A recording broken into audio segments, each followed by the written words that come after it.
Sandeep has to leave, but he doesn't have to go to Andheri. Sandeep doesn't go to Andheri. Sandeep goes to Bali. Selector for a little while VVS Lakshman was playing cricket, he said one of the easiest things he had to do when he was selector, Dilip Vengsarkar.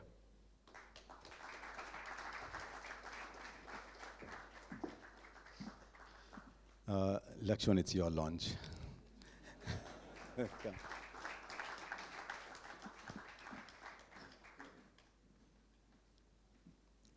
There's a lot in this book which you will enjoy as you read it about the making of a cricketer. And Sandeep, there's a lot in that book about this young under-19 kid who was suddenly coming to terms with the fact that he had a future maybe, and he said he found a guide at under-19 level. What did you see in this young man when you first saw him? I think first of all, thanks Vives. It's a great honor that you have mentioned my name in your book. And as Harsha said, I think I guided him and he became special. I think something wrong. He wouldn't No, have you're become, all right. I think, he was born special, and this is yet another special from VVS. When me and Dilip were batting, you could easily differentiate what is good and what is great. So when I saw VVS for the first time, I think in Hyderabad, there was under-19 selection going on, and I was appointed by late Maharaj Sindhya ji as under-19 coach. And by watching him on the first day, I could see that this was a special talent. This was a God-gifted talent. And he remained, 25 years that I have seen him from that day till today. He has remained special, and he'll remain special for not only me, but for everyone. He has given immense pleasure to everyone. I think it's like M.F. Hussain having a brush and, canvas in front. VVS bat in his hand on the grass, he does the same painting. He said that you would tell them stories about the 1983 World Cup and what life would be beyond under-19 as well, almost getting them ready for the next level. So I'm going to get it out of you, even if you...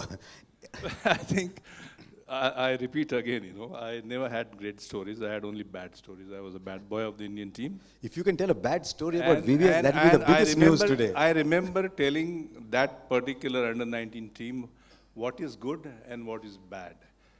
What all wrong things I did, and what all good things Dilip and all company, Sunil, all these guys, they did. So please follow them. I'm telling you again, and VVS will remember this. I never said that this is how you should do. I always gave examples of the greats which I played along with. And I said, if you follow my path, you will not reach anywhere. If you follow your path, you'd have won a World Cup medal and acted opposite a great heroine, so you didn't do too badly.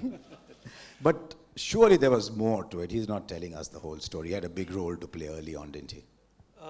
I think, firstly, thank you very much, each one of you, for coming here and blessing me and blessing the book.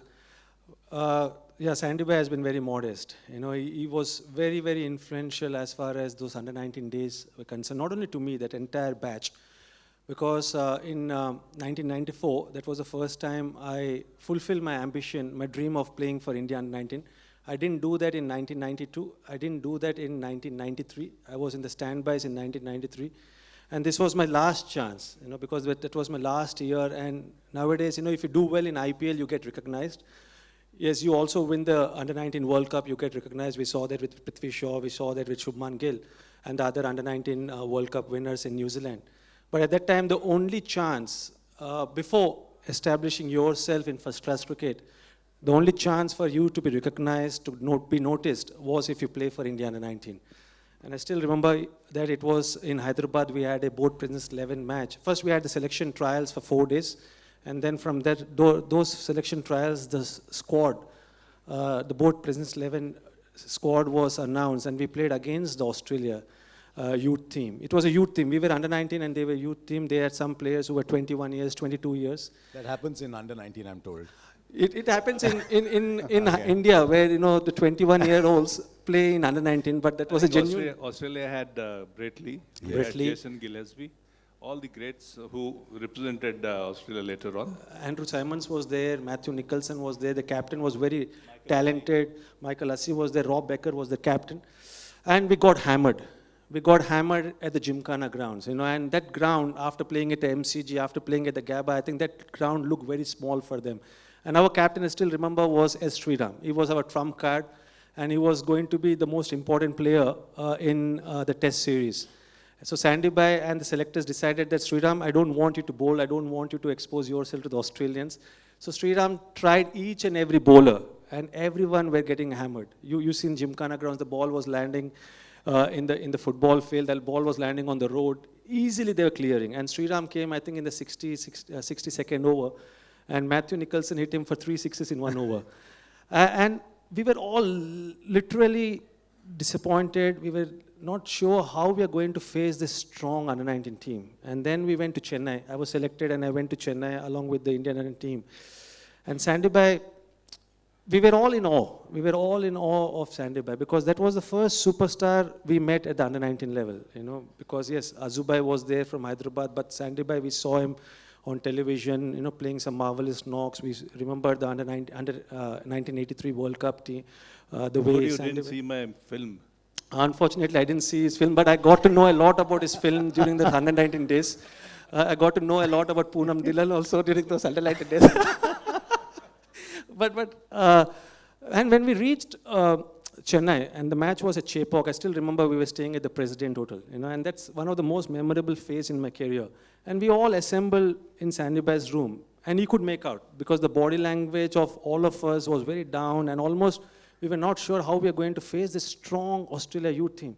And he told to everyone, there's a difference between a practice match and there's a difference between an official test match. So they will not be playing with the same kind of freedom what you saw in Hyderabad, and we are good enough team. And from that evening, everyone in that squad believed that we can beat this Australian squad.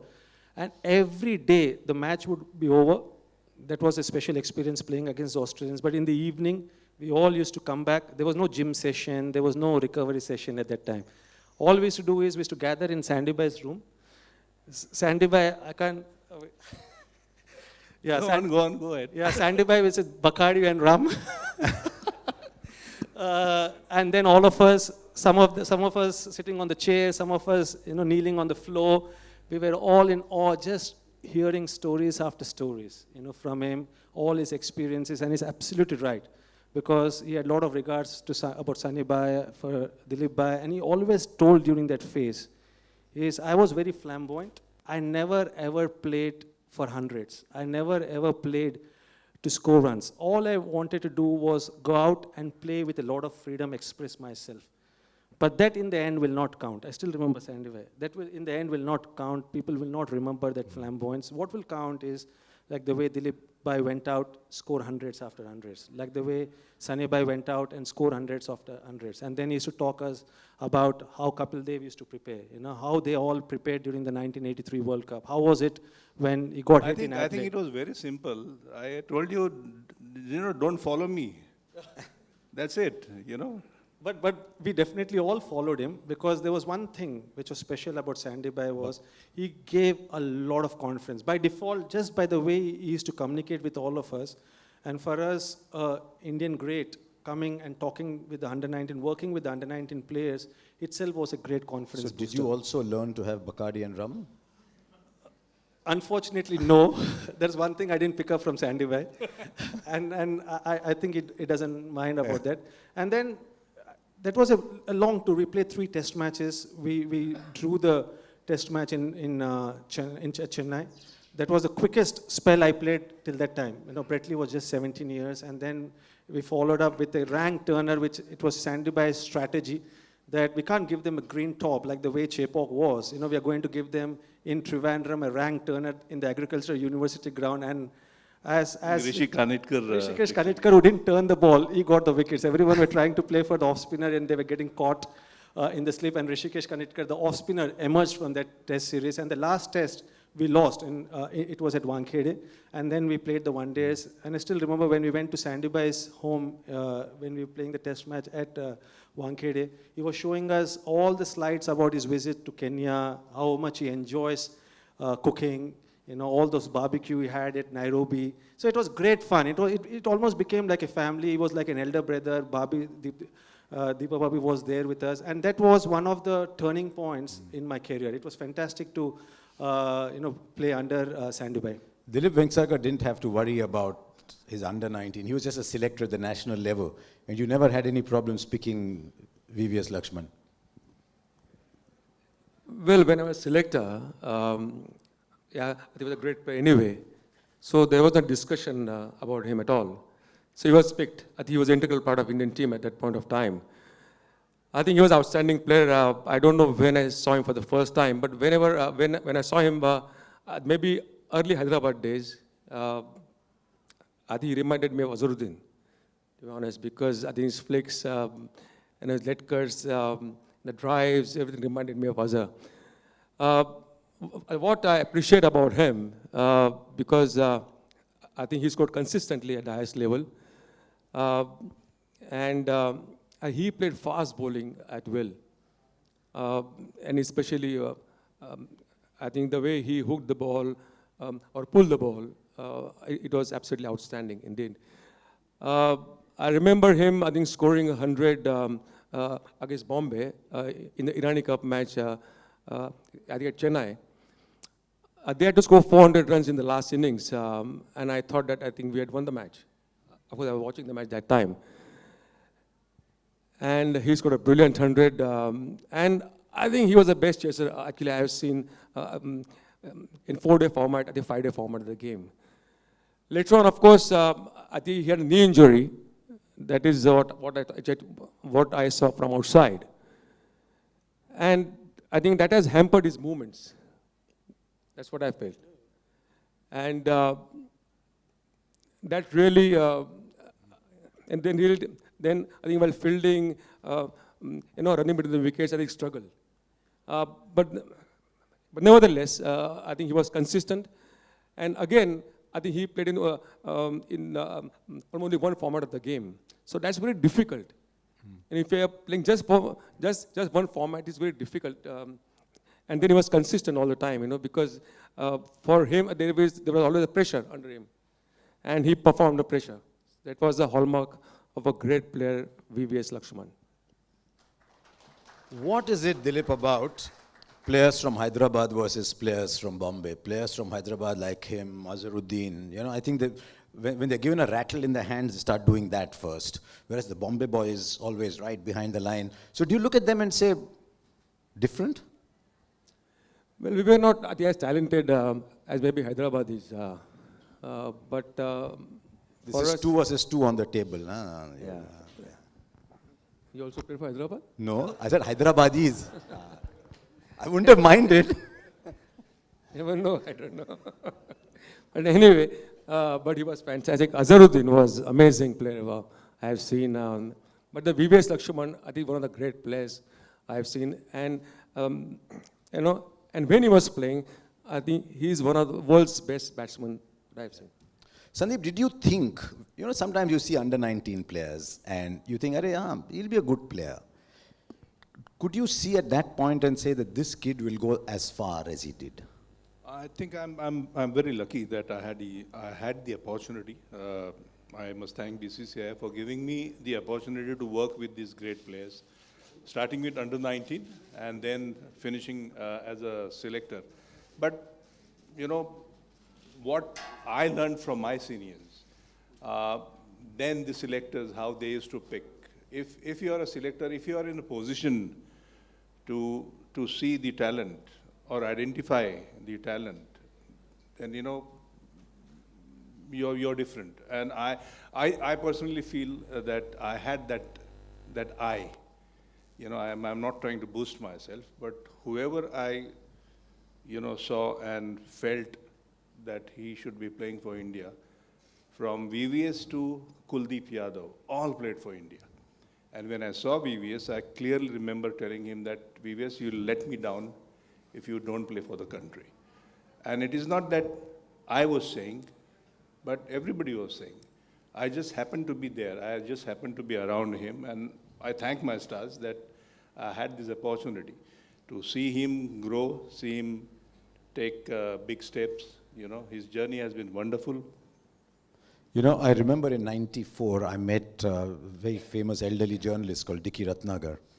And as we were passing by, he called me and said, I want you to keep an eye out for a young man. He said, I'm hearing a lot of names in Indian cricket, but keep your eyes out for this young man because he's your next India batsman. And he talked about you. That was '94, and then it took just 2 years for you to.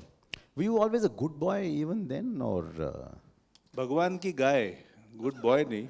Bhagwan ki guy. Bhagwan ki guy.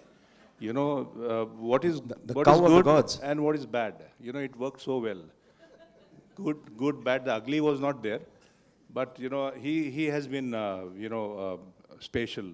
Not only on the field, not only while batting, but the way he has carried himself off the field also brilliant. I don't think many players can do that, and he's been doing it even now.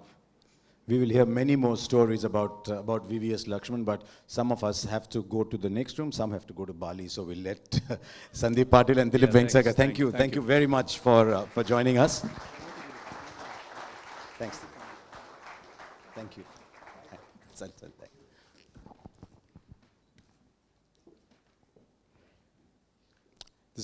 We're in Mumbai, so we are in a land of batsmen, right? So we thought we'd call another batsman who scored a few as well. I was just telling VVS's son that he scored a few as well. But they also had a lot of partnerships together.